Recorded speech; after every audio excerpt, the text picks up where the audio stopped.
Marking its 40th anniversary in 2022, Blue Door is the largest emergency housing provider in York Region, providing life-saving support to children, youth, adults, seniors, and families at risk or experiencing homelessness. Along with offering emergency housing and housing retention support, in the past 2 years, Blue Door has expanded its service offering to further work toward preventing and ending homelessness through Inclusion, the first supportive housing program for 2 SLGBTQ+ youth in York Region. Construct, a social enterprise by Blue Door, providing supported skills training to help youth and adults break barriers to employment and secure meaningful careers in construction trades.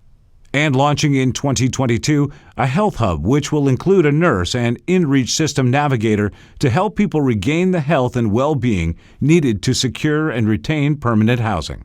Join Blue Door's mission and become part of the solution by learning more at bluedoor.ca. We at On the Way Home would like to acknowledge the original stewards of whose lands this podcast is recorded on. In York Region, we recognize we're on the traditional territories of the Wendat, the Haudenosaunee, and the Anishinaabe peoples, and that this is the treaty lands of the Mississaugas of the Credit. And in Vancouver, we acknowledge that we are on the unceded territories of the Coast Salish peoples, the Musqueam, Squamish, and Tsleil-Waututh, whose presence on these lands continue to this day. Welcome to On the Way Home, a podcast dedicated to the issues surrounding homelessness and the incredible experts making a difference in the lives of homeless people. Remember to subscribe to the podcast anywhere you're listening and share it with a friend. Welcome to another episode of On the Way Home. I am your host, Michael Braithwaite from Blue Door. And as always, we are joined by not one, but two amazing guests today that I can't wait to get to. Before we get to our amazing guests, let me tell you a little bit about the good folks that bring you this podcast. Of course, I'm talking about our friends at the Canadian Alliance to End Homelessness. They have a massive conference coming up in November. And now, if you want to get early bird pricing, now's the time to sign up for that. Sign up your team. It is in Toronto this year. It's going to be a great conference. You can either attend virtually if you can't travel or don't want to travel, and that's your comfort level, or you can attend in person in Toronto. So it will be a mix of both. They have some amazing keynote speakers that are lined up to be announced soon. As always, the different people that are presenting and attending, it's just an incredible way. It's an incredible way to meet the best of the best across the nation doing this type of work. So I urge you to go sign up. It's the biggest conference of its kind. Hey, if you want to sponsor the event and you want to get in contact with our sector, it's a great way to do that. You have over 1,000 people there. So check out the website at www.caeh.ca. Check that out. They're all also doing great work around Built for Zero. If you want to become a Built for Zero community or find out more about that, also go to the website and check out the Built for Zero work that they are doing. What is happening at Blue Door? Well, it is June, and this podcast will drop in June, and it is Pride Month, of course, in Ontario right now. And Blue Door has done a lot of work, some of which you'll hear about from one of our guests today, around supporting 2 LGBTQ+ youth in the community. So we are celebrating our inclusion program. That is a program that we'll hear more about, but it's a really cool program that's operating in Blue Door, the first of its kind in our region for youth from this community. So it's very, very cool. So that is happening, and pretty soon, through our friends at the region of York, who have built a really cool, in a very short amount of time, a really cool transitional housing project that Blue Door has the honor of operating. That is called Passage House. That is going to open in August, creating 18 new units, transitional units for people in need. So that is pretty cool. We're excited and pumped about that. So I imagine it's Pride Month. Let me tell you a bit of a personal story around Pride and kind of setting the stage for today's discussion. So about 3-4 years ago, one of our daughters, listen, I don't get a lot right as a parent. We make a lot of mistakes. But one of the things we do, I'm proud of, is that most nights we're actually able to eat as a family at the table.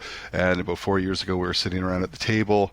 One of my daughters said, "Hey, guys," she's 17 at the time, "I'm going out on a date Thursday."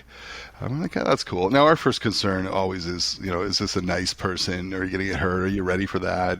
Emotional maturity, that kind of stuff. And of course, so that's great. And so she said to us, she said, "Well, her name is," and I think she kind of wanted to drop that to see our reaction. Honestly, we didn't really. Again, it was just about, okay, so that's great, and be home by 11 and be safe. That's about it. And the end of conversation, we moved through that. Right? It was a bit of a non-event. It was an event because it was like her first date, which was cool, but a non-event. But listen, that is not the case for so many youth and people across our country, around the world. That kind of conversation sometimes results in so many youth being asked to leave their home, or that home becoming unsafe for them moving forward. And we found that out throughout the years. So many youth that are leaving care, from the 2S LGBTQ plus community, do not feel safe or in care because their home wasn't safe, that kind of thing. And so, it took us a long time to react to this. And when we see the surveys, we know in York Region, not one but two surveys dropped saying, hey, we know there's services out there for youth in crisis, but none of them are specific to my needs. I don't feel safe. I don't feel my needs are being met. And I'll stay out of those services in unsafe circumstances because they're not for me. And it was up to this sector to step up and do something about it. And hey, I'm going to be honest, we were pretty slow to do so. This isn't something new. But eventually we caught up, and we're getting there, and we're growing. And today's guests are two great examples of organizations that have stepped up to support youth for the 2S LGBTQ plus community. And so with me today, I have two great guests. And listen, if it sounds like I'm reading their bios, because, listen, my memory's not that great. It is true. It is exactly that. I am reading them to get them right. One of my colleagues is joining us today. It's Alex Cheng. And Alex uses the pronouns he, him. He is the Director of Programs, Housing and Health at Blue Door in York Region. Alex has over 17 years of experience in the social service sector, both in mental health and homelessness sector. He has worked at Blue Door for the past 9 years, supporting and developing programs for individuals and families at risk of or experiencing homelessness. Alex has recently led the development of Blue Door's inclusion program, and his INN and inclusion, like an in, but it's inclusion, pretty crafty, which provides supportive transitional housing for 2S LGBTQ plus youth in and around York Region. As well, we are joined by our good friends at Trellis, and representing Trellis, we have Alyssa Jensen, uses the pronouns she, her, who is a case manager for Aura and Iris Place. Oris and Iris Place are 2S LGBTQ plus housing programs in Calgary, Alberta, that operate through a nonprofit organization, which I mentioned, Trellis. Trellis is just an incredible organization doing big things in Calgary for youth, and this is one of the reasons why they're amazing. Alyssa works closely with young people who are queer and who are experiencing homelessness or at risk of homelessness. Aura has been operational for the past 5 years, and Iris Place is brand new program that started in April 2022, always advancing, listening to the voices of lived experience and acting on them. So way to go, Trellis. Alyssa has been working in the nonprofit sector for 9 years and holds degrees in child and youth care as well as social work. Alyssa is a queer cis woman who is deeply passionate about supporting her community and overcoming systemic barriers. Alex and Alyssa, welcome to the podcast. Thank you so much, Michael. Thank you. Excited to be here. Awesome. Well, it's great to have you here, and you're doing great work. I can't wait to hear more about it. We start the podcast usually with the same, well, I shouldn't say usually, always, with the same first question for everyone, because although there's similar themes, it means a little different. The meaning is a little different for everyone. So we're going to start off with Alyssa and then move to Alex. Alyssa, what does home mean to you? Okay, so this is very philosophical. The definition of home to me, I think, has always meant safety and belonging, security and shelter. When I feel most at home, it's usually with people who care about me and who I feel like I could be myself around. Or when I'm in a space where I can go to recharge, or where I can be myself, where I don't have to be on my guard. I feel most safe at home, and I really treat it as my sanctuary. So that's what home means to me. Alyssa, no, those are the exact same words that I was going to use, but perhaps I'll approach that question differently, because you've really mentioned there's a lot of synergies there in terms of your definition and what I was going to say. Belonging is really the key for me: family, privacy, health. But it gets me thinking about the people that we serve at Trellis and at Blue Door, and that they don't have this, right? This is not the concept of home that they have, and these are the same concepts that we're trying to really work hard towards in terms of helping them them attain as well. There's that fragile nature of home that we all encounter in one way or another. We need to treasure it. We need to treasure the fact that home is a grounding space, it's a private space. And when you're experiencing homelessness, you don't have that space. You can't just tune out at in the evening time and be able to ground yourself and get ready for the next day, because you're sharing that space with 30, 100 other people, and you don't have to, and you're not able to really tune out and get ready again, right? So it really gets me, that the question gets me into that introspective space for sure. And as always, both of your answers did not include talk of four walls and a roof. It really isn't about that structure, right? It's all those things you talked about. It's about family. It's about safety. It's about that being the core. Often when I think of home, it's that, you know, when you're down in the basement and you're thinking, or maybe you're doing renovations and someone says, hey, can we take this out? And you're like, no, that's a support column. Take that out and the whole house can collapse. And that's kind of, it's the core. Home is that core of that. You pull that home piece out, all those other pieces of life, whether it's employment, health, those different pieces start to fall apart, right? And it's hard to get those back without that main support in place. So thanks for sharing. Alyssa, I'm hoping you could tell us a little bit more about Trellis. I mentioned it a little bit, but I didn't do it justice. And then when you're done with that, Alex, if you could tell us a little bit about Blue Door. Yes, so if you don't recognize the name Trellis, it's because we are a new agency, and that 2 years ago, Boys and Girls Club of Calgary and Aspen merged together to create Trellis. So we actually have a very rich history, and together we've been around for many years in Calgary. So now we are a nonprofit agency that is really wide-reaching in our community. We serve children, youth, families, adults. Really, I feel like we do everything. We have employment programs, after-school care, group care, foster care, housing. We're in high schools. We have a clinical team. I really feel like anything you think of, we probably do it. Wow, Blue Door. I hear so many synergies with what just Alyssa shared about Trellis, because we're a multi-services agency located in York, but we also do everything as well, and we're doing so much more. This year we're celebrating our 40th year, but for most of our history of those 40 years, we've been doing emergency housing, which is providing safety for individuals, families, youth that are experiencing homelessness. But through the last 3 or 4 years, I think we've changed our direction a little bit, because we've realized that it isn't just enough to support people into housing very quickly. We've realized that when we're serving people at every one of our settings, there are other facets of their lives that we can impact that will make a lasting impact in their housing stability. So now we're focusing on how do we support people in terms of housing in the community, providing transitional housing. What is our role in being able to develop long-term affordable housing for the families, individuals that we serve.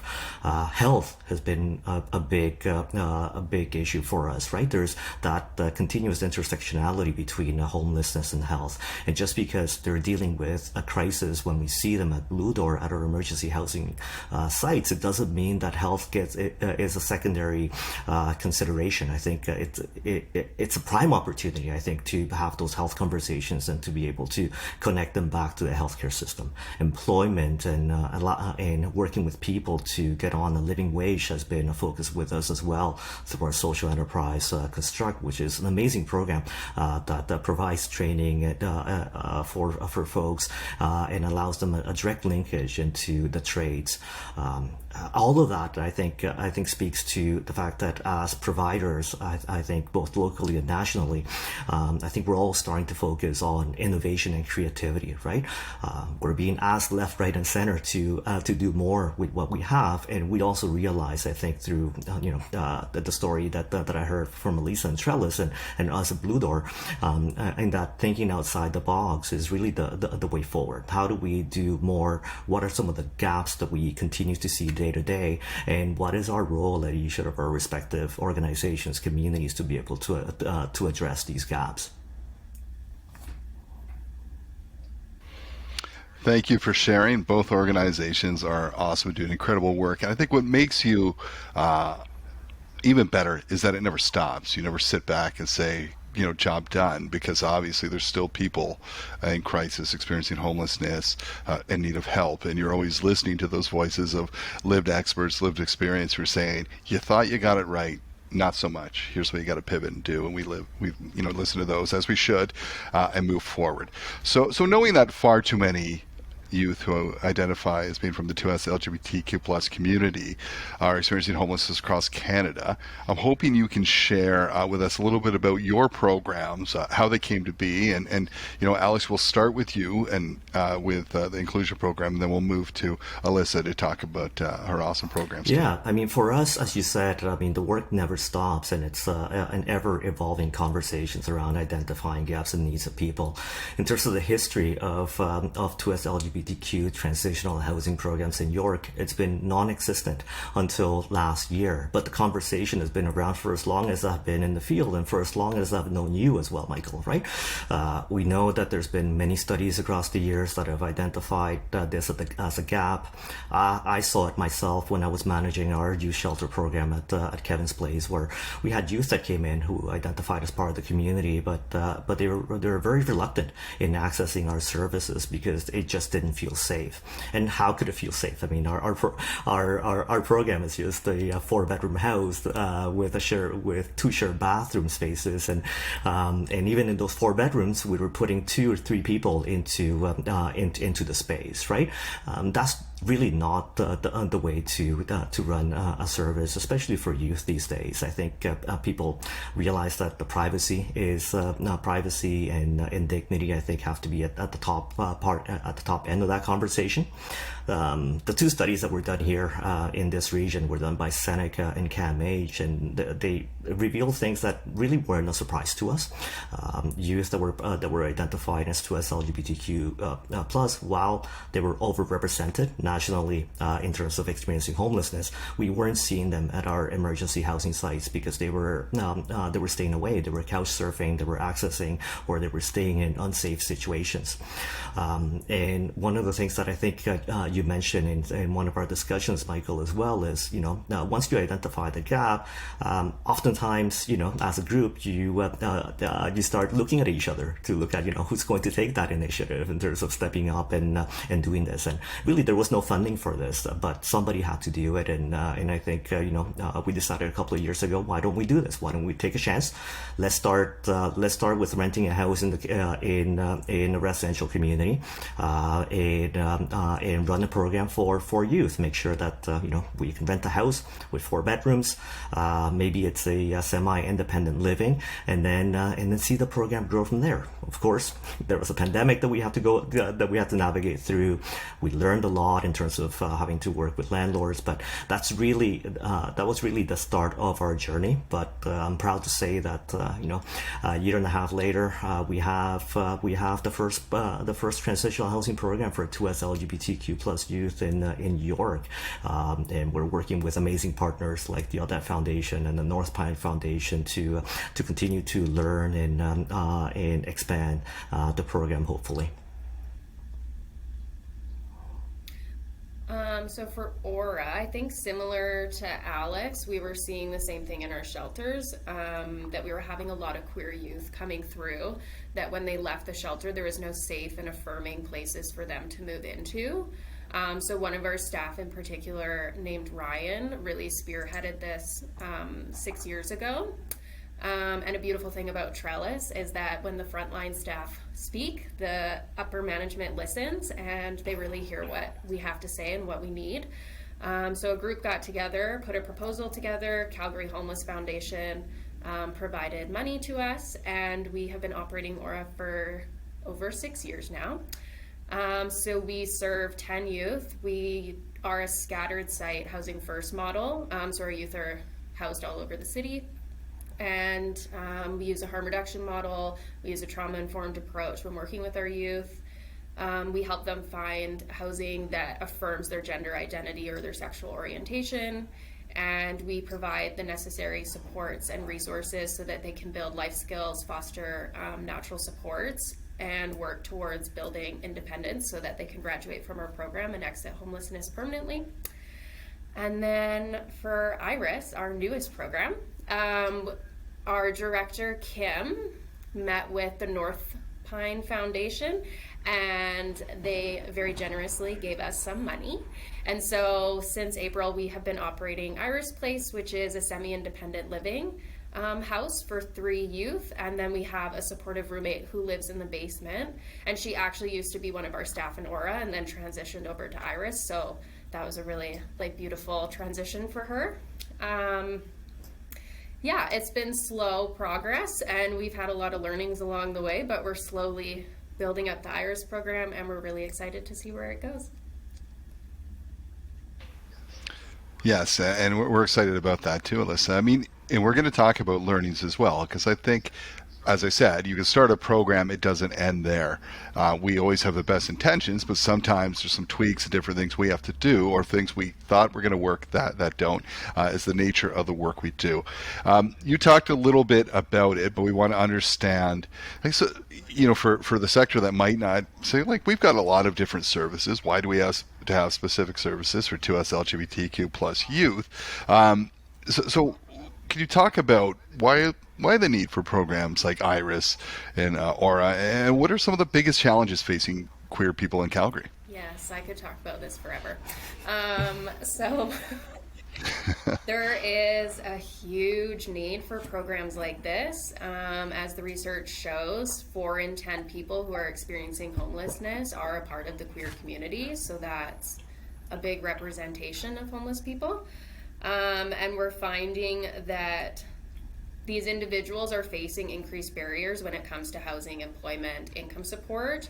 And with the youth that are coming through Aura, they're not only queer, but they're also typically neurodivergent or BIPOC. And so with these intersecting identities, we're really finding that the instances of discrimination and isolation are increasing. We talk a lot about psychological homelessness and how that can be even more damaging than physical homelessness, and we see that a lot with our youth. I would also say another big challenge is very limited access to healthcare and mental health services that these young people need. There are extremely long wait times to see psychiatrists or counselors. If you're trying to transition, the wait times for gender-affirming surgeries are insane. If you want to get top surgery right now, you're probably waiting up to 3 years for that to happen.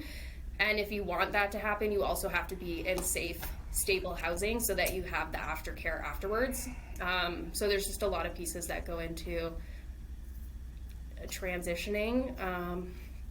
And then I would also say that another big challenge is the current shelters and programs we have in our city, and I would imagine across Canada, are still really operating in the gender binary. So they're very male or female shelters and housing. Some of our youth don't fit in that. They're non-binary, so they're or gender diverse, and they're having to choose what they're going to present as for where they want to stay. Youth who are transitioning sometimes have to go with the gender that was assigned at birth because it's more safe for them to go to those shelters. I had one youth who was living on a reserve, and she had to go to a men's shelter and live there for a year and present as male so that she had somewhere to live until we could get her into the city.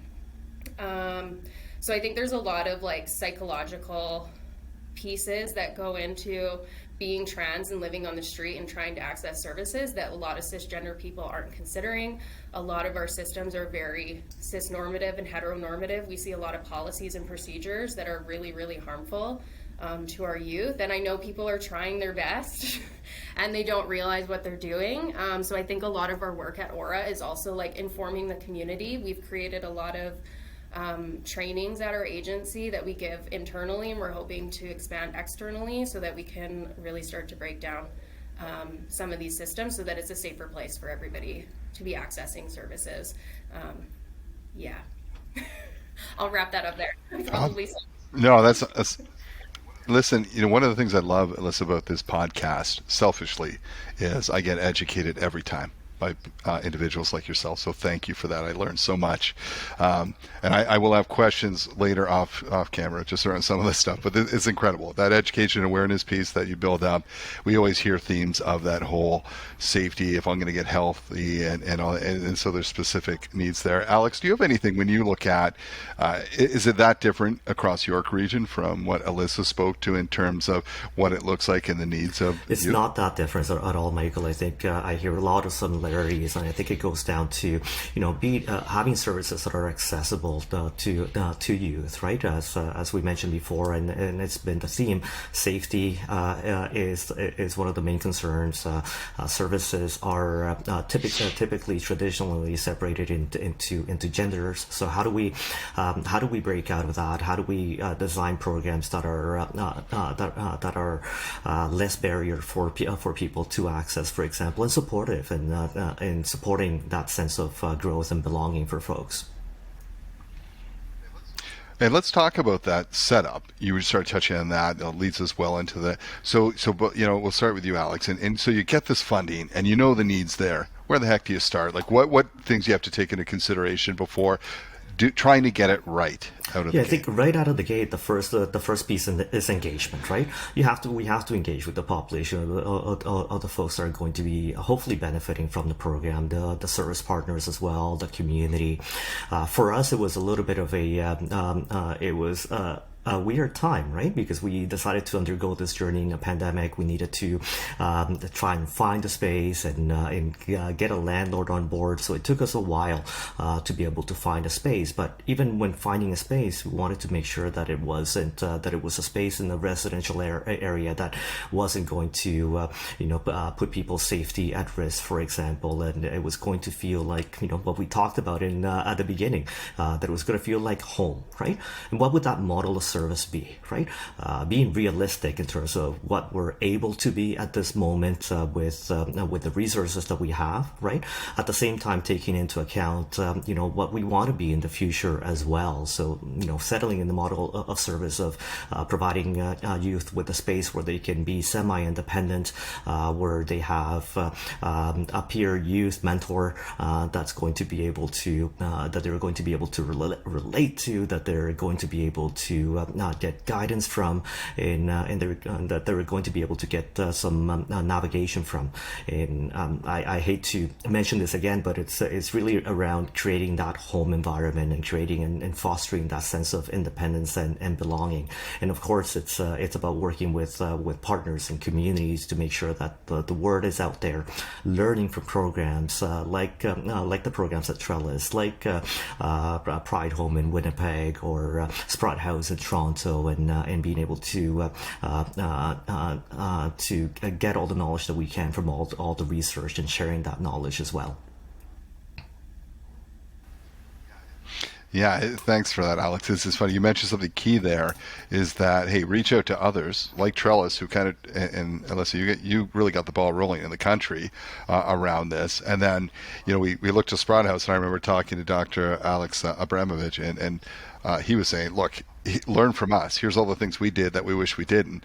If we were to start over, and you get that chance to do this. And it was so helpful. Alyssa, any, like when you were setting up the programs, what were the biggest considerations that you took into place? I think a lot of similar considerations that Alex had when setting up his program. I think a really big thing when we considered how to create safe and affirming programs was, who do we hire? And we do our best to hire staff with lived experience and who are a part of the queer community. That's really important and essential to us, so that our youth can see themselves in us and can see where they can go and how they can change, and that when they're having problems, they can go and talk to somebody who understands because they've been through it. So that was a really big consideration for us. And then also making sure we set aside certain funding for things like having a gender gear closet that youth can access, so they can get binders or packers or shoes or makeup or clothing or whatever they need to feel like they can really be who they are. That was a really big consideration for us. And then I think too, just how do we provide the right emotional support to these young people, because no matter what, they're going to face discrimination. We are going to do our best to get them into safe places, but that's not always the reality. So how do we wrap support around them so that they can still grow and flourish and continue on in their journey and not feel stuck? Yeah, I think those are our big considerations. Those are awesome considerations. So you've set up these two programs recently, Iris. What has the response in the Calgary community been? Has it been a positive response, challenging? We'd love to know. It's been amazing. We constantly have people going, how can I get my youth into your program? What is the referral process? Are you opening up more beds? So there's always a greater need, and people really are trying their best to get their youth into our programs, which is really exciting. And I think the most rewarding response has been from the young people. They typically always graduate from our program successfully, and they always have really positive things to say. They're always so generous with like sharing their stories. You can find a lot of their stories on our website about their journey through our programs. And also I think like from the community, the response has been great. We're always partnering with other agencies, and another thing that's really awesome is people reach out to us all the time to be like recipients of fundraisers. So I think that's really cool too. Like we'll have GSAs in high schools be like, oh, we chose Aura to donate our money to. So it's just like really sweet things like that. Oh, that's fantastic. Alex, what about New York region? What's the response been? Very similar experience to what Alyssa mentioned as well. I mean, the community has been amazing. We get a lot of requests for information. We, as Alyssa mentioned as well, we have a lot of people reaching out to want to get involved, want to donate. And when we look back at the response of the youth themselves, the young people themselves, has been it's been amazing. It's been emotional, I would say, right? I always remember the first time that our first youth walked into the program, right? It was that sense of bewilderment, sense of disbelief, and is this real? I mean, am I going to be able to live in this house? And is it an environment where you're not going to have people looking over our shoulders 24/7, sleeping around in the house, right? Or it was almost tears of joy for people, and that first experience, that first youth that we had, she brought along her small animal as well, her small dog, and that made us realize too that when we look at barriers to programs, animal companions are an important thing for us to consider. And early on in the program, we were very fortunate to have decided, this is something that we're going to do. We're going to accommodate people with animals, and it's been amazing because these little animals are really they're a source of support that sometimes we can't match, or they're almost as valuable as the support that they're getting from their peers, right? One example that I have in terms of that sense of belonging is one day our Francesca, our peer mentor at the program, was talking to a new youth that had just left their family. When they were in their family situation, they couldn't talk about their gender and the fact that they wanted to look at gender affirmation, right? And lo and behold, in the living room, we're having a discussion around Florida and what's happening there, and at the time she was like, "Wow, are you having this discussion? Is this, can I really express my feelings and tell you what I'm actually thinking about? Because in my family, I wouldn't have ever been able to bring this up," right? So I think that really ties into, I guess, the response from the youth is it's a safe space, it's a space that we can be ourselves now, and that's a priceless. I think that's priceless for them. Now, I don't want to go too far down this rabbit hole. What I think Alex was referring to around that conversation was that "don't say gay" piece. And I think, sometimes with pride, people will say, do we still need pride if this is kind of a part of society, we're opening up and the changes are happening? And that is the exact reason, one of the many reasons why we still need pride. If you do not think transphobia, homophobia still exists, it absolutely does, and it's unfortunate. And it's through it should all year round, but through activities, through Pride, that you open up awareness, inclusivity, and really embrace things. So yes, and to have those conversations that where people feel safe is amazing. So thank you, Alex. You touched on it. Maybe you could dive a little deeper. I mentioned this before. Every time we do programming, there's learnings along the way. You mentioned pets for our sector to understand too, and it's been a long time that pets represent family for so many people. And if you say, listen, this program is not open to that, you're going to have youth or adults or anyone with a pet say, well, then I'll stay outside. I wouldn't leave my family member outside, would you? So we learn and we adapt, and that's so cool. And I visited the home yesterday. Beautiful, and the little dog is so cute. I mean, I'm a dog person to begin with, so that's awesome. But the smiles it brought to everyone in the room, just running around the little dog. Anyways, learnings. Alex, if you could start talking about a few of the things you've learned and had to grow through, and then we'll go to Alyssa. I don't think you have enough time to go through all the learnings that we've had, because every day has been filled with discovery for us, both at a personal level with the youth, but also from an organization and community level. I think I'll go back to something that you said, the visit to the home yesterday, for example. I'm going to tie it back to being trauma informed and being flexible as well, because the visit had a purpose yesterday. We wanted to showcase the inclusion program to the community and also to our funder. But one of the youths were not in a very good place in the morning, and we were all thinking about what should we do? How should we go forward with this? Right? We were able to navigate through that with a lot of flexibility, and a thunderstorm later, we were able to move inside to be very respectful, and the youth joined us in that conversation. But what really touched me about that morning and really reinforced all the work that we've been doing in the program is that by the end of our conversation, when we were sitting outside in the backyard, the youth that was really struggling and was having a really hard time, they were the one that walked out with their little pet at the very end and joined the discussion and that conversation, and really emotionally I was really put off guard. I mean, not off guard, but it was a bit emotional for me, because it kind of reaffirmed the fact that this place is safe. They feel like they belong, and they feel like they can be themselves, whether or not they're having a bad day or they're having a good day.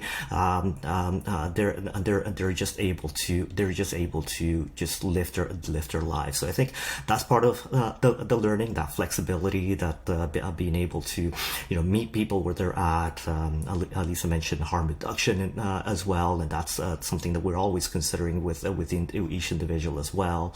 But looking forward, I mean, it's also about what can we do to as a collective across locally and across the country to learn from each other. And I think our engagement with North Pine, for example, and with Trellis through that learning community, I think is going to go a long way, because we're going to be able to learn from each other as well as we keep going. For sure. Alyssa, what about learnings for Aura and Iris?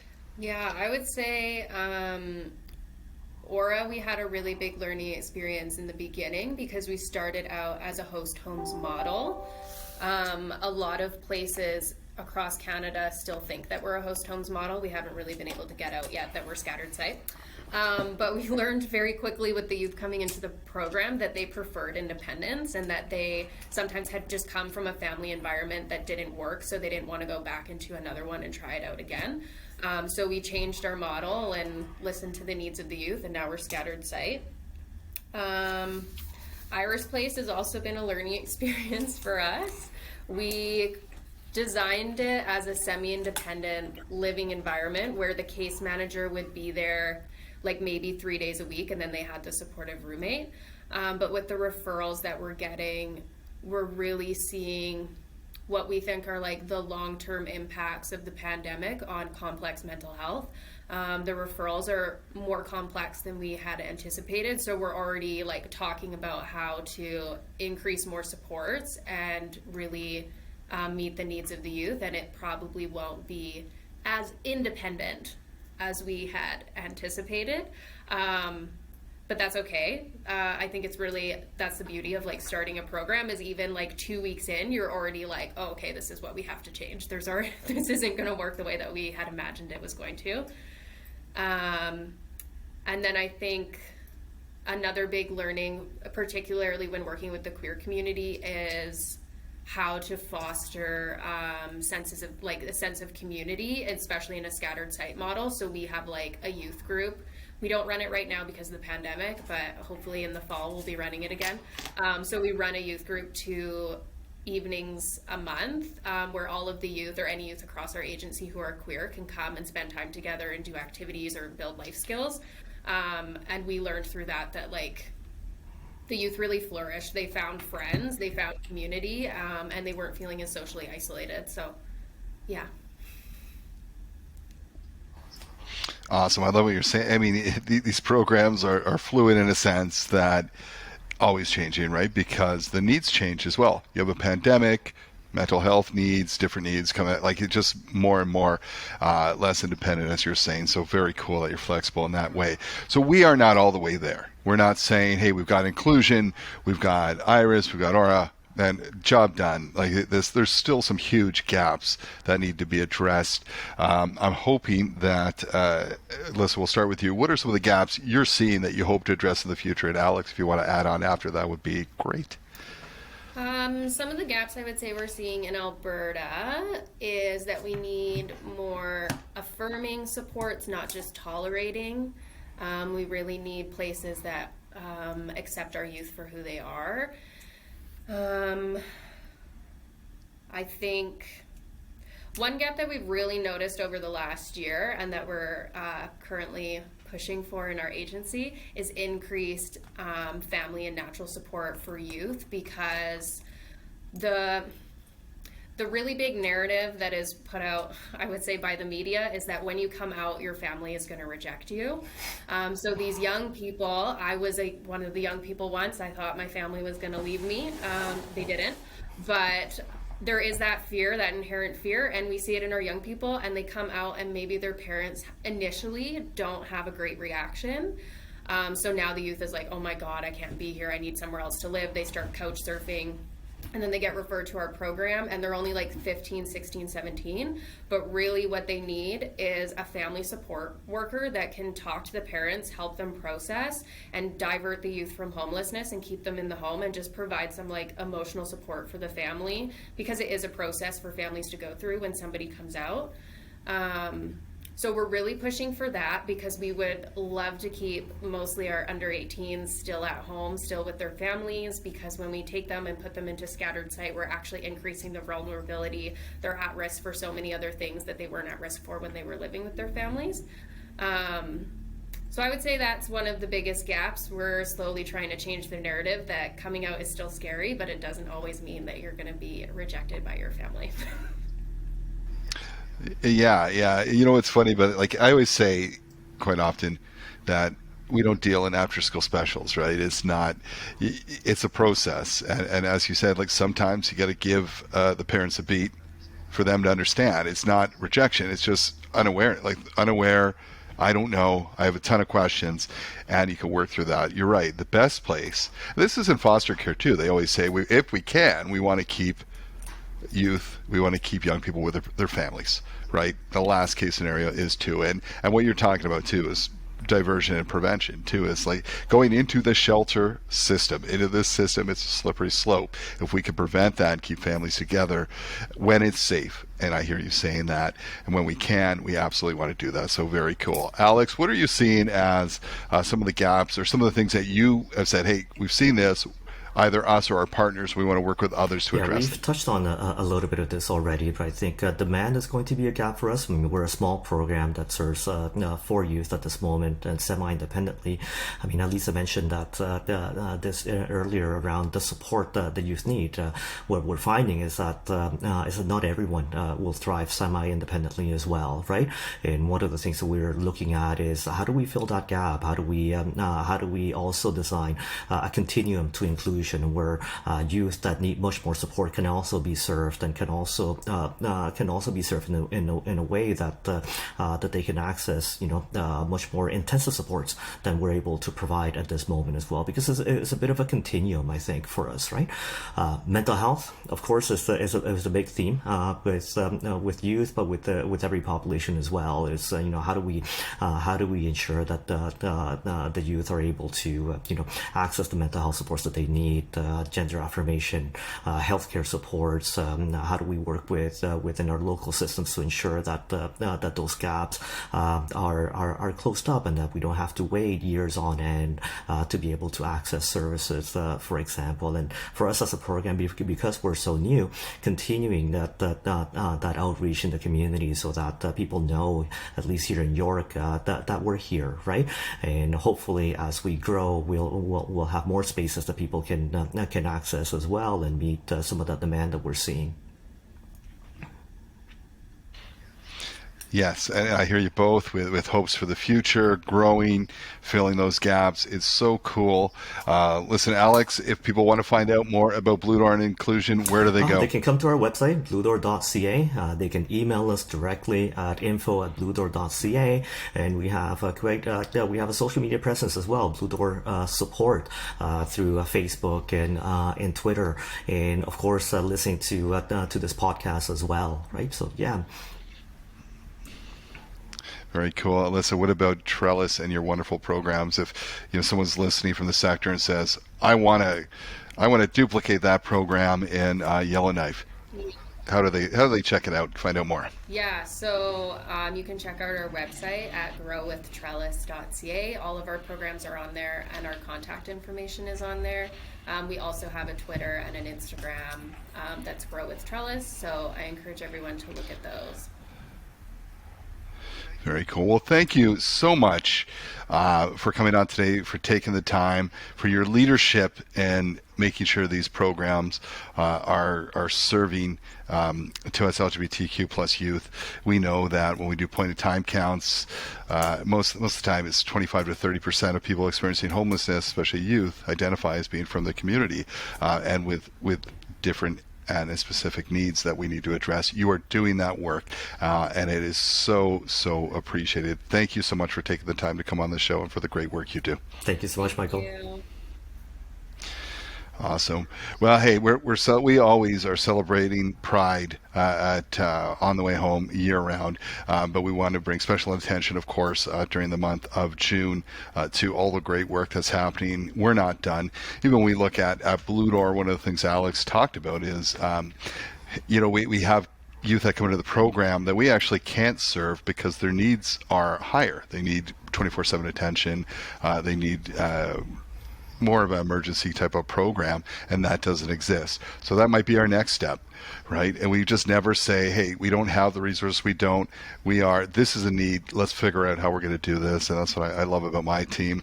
That's what I love about reaching out to folks at Trellis too. They share that enthusiasm about, we need to get this done, and let's do it together, stronger. If you have something designed that's working, let's share.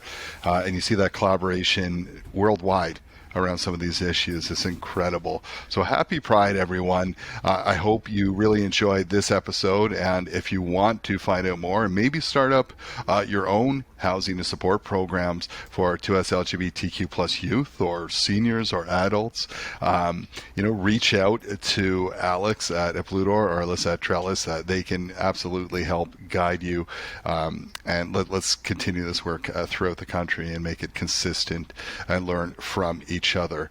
Two great guests, another great episode, and that will be no different on the next one when it drops next week. We will see you next time